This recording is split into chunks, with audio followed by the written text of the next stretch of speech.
Bonjour, je m'appelle Mona Ligo. Je me présente, je suis étudiante en licence de cinéma à l'université Paul Valéry. Et dans le cadre d'un rendu, je dois interviewer une personne pour me parler de la culture en Languedoc et de son travail auprès de l'institution.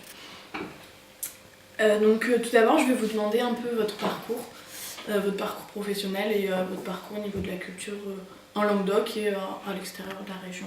Alors, je m'appelle Laurent Joyeux. Mon parcours, d'abord j'ai fait des études de Beaux-Arts à Bordeaux. J'ai fait notamment une licence d'études cinématographiques à Montpellier, puis j'ai commencé à organiser à Montpellier des événements autour de l'art vidéo. Suite à quoi j'ai rapidement aussi rejoint une association qui s'appelait Bande Annonce, qui s'appelle toujours Bande Annonce. Et de Bande Annonce où j'étais seul, on était 1, 2, 3, 4, 5. Et en 2006, Bande Annonce a été renommée Languedoc-Roussillon Cinéma et a donné naissance à la structure qui est aujourd'hui Languedoc-Roussillon Cinéma. Votre travail au sein de Languedoc-Roussillon Cinéma, en fait, vous êtes passé de Bande Annonce à Languedoc-Roussillon. Non, j'étais directeur de Bande Annonce. D'accord. Et simplement en renommant la même association, qui avait la même entité juridique, je suis devenu directeur de Languedoc-Roussillon Cinéma. D'accord.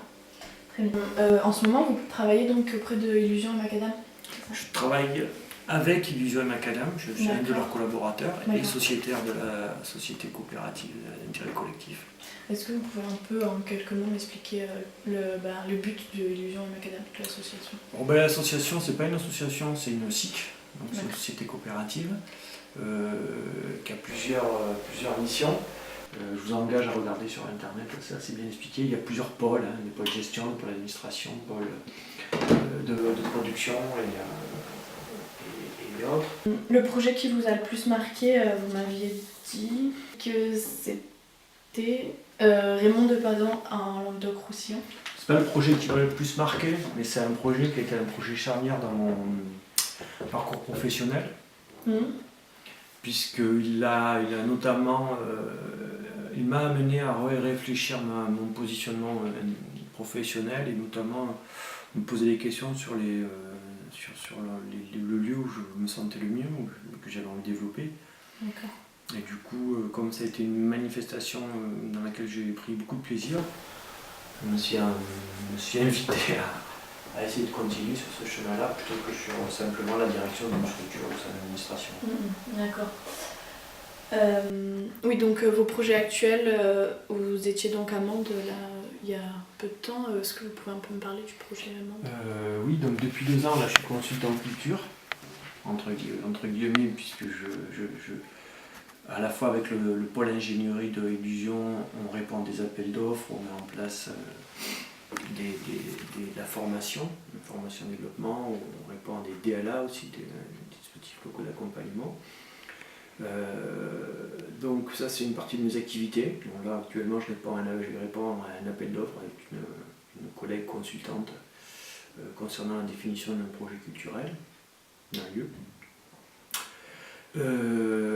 À côté de ça, je développe aussi d'autres types de projets, dont notamment la Mostra de Mende, qui est un projet que j'ai mis en place avec une équipe qui est l'association des Interstices, qui est effectivement, comme son nom l'indique, le premier lèche vitrine d'art contemporain dans la ville de Mende, et qui est l'organisation d'une manifestation autour de la création contemporaine dans l'espace public et dans les rues. D'accord.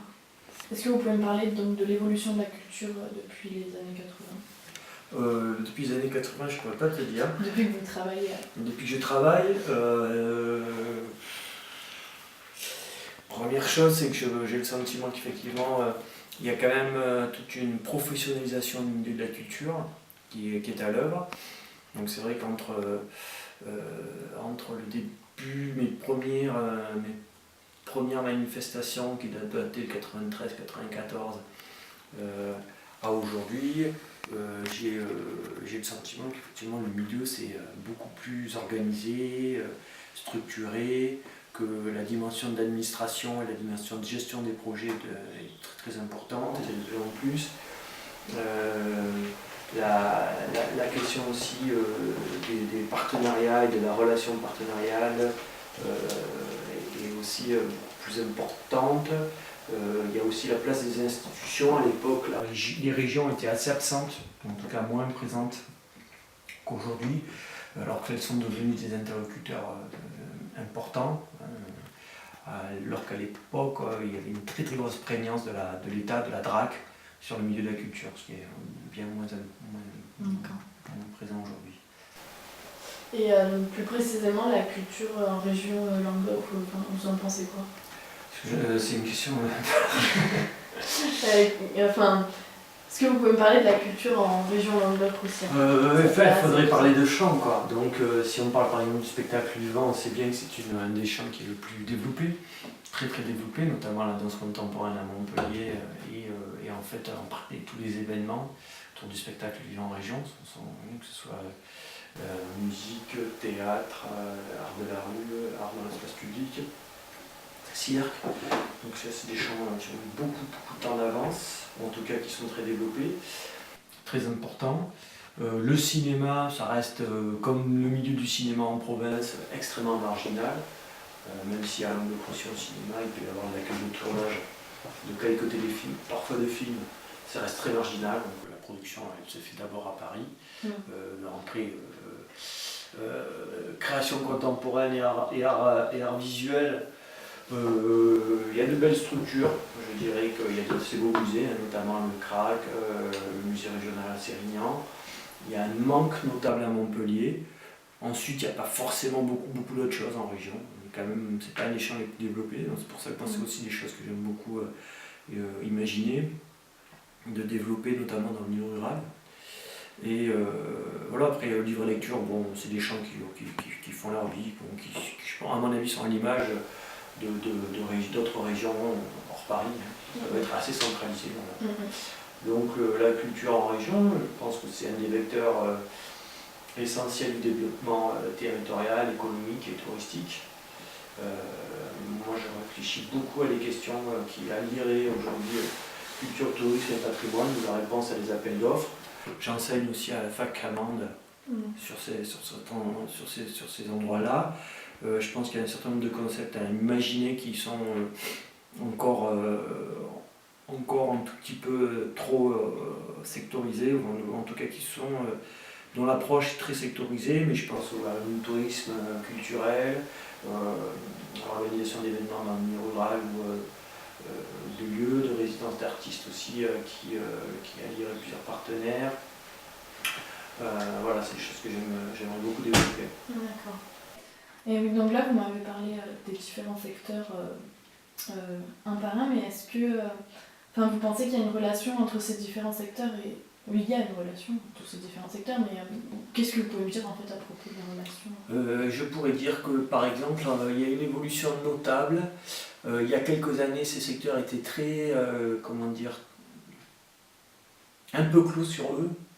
Aujourd'hui, ce qui est à l'œuvre, même si c'est pas gagné, ce qui est à l'œuvre assez naturellement, c'est qu'il y a une vraie transversalité des projets, en tout cas une ouverture des projets, une ouverture des champs entre eux. Maintenant, on a quand même toujours affaire à des taxinomies ou des nomenclatures qui sont un petit peu figées. Mais voilà, aujourd'hui, moi je travaille avec des poètes sonores qui font de la musique et qui montrent qui créent des œuvres d'art visuel. Le spectacle vivant, notamment la danse contemporaine, c'est beaucoup ouvert à d'autres champs, performance, création. L'art contemporain lui-même est assez ouvert à d'autres champs. Donc, bon, les choses, elles circulent beaucoup. À travers des objets aussi comme Internet ou les nouveaux médias, on voit bien qu'il y a une circularité, quoi. Et bien, on peut imaginer assez saine entre les différents champs. Merci beaucoup pour vos réponses et votre accueil à votre domicile.